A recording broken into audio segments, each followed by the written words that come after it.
ეს ჯიბგირი დგებუაძე ფაქტობრივად გმირად გამოიყვანეს. მიხვდით, ანუ გმირად უნდათ რომ წარმოგვიჩინონ ადამიანი, რომლებიც ქალებზე ძალადობს, რომლებიც ბილდს სიტყვაობს ქალებთან მიმართებაში და რომელსაც არაფერი ნასახი არ აქვს პოლიციის და პოლიციასთან ურთიერთობის. საერთოდ დღეს ერთ-ერთ საინტერესო ინფორმაცია მომაწოდეს, რომ ქურდული სამყაროს მიერ ყოფილა გამწესებული ეს ადამიანი თურმე ამ ადგილზე.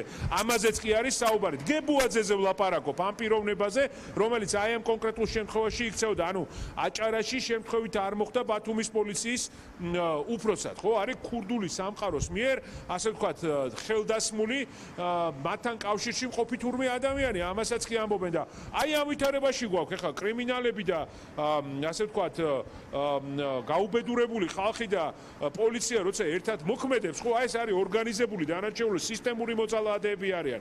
და ამ სისტემურ ძალადობას რაც ხდება ყველგან, ქვია ერთადერთი რამ ბიძინა ივანიშვილი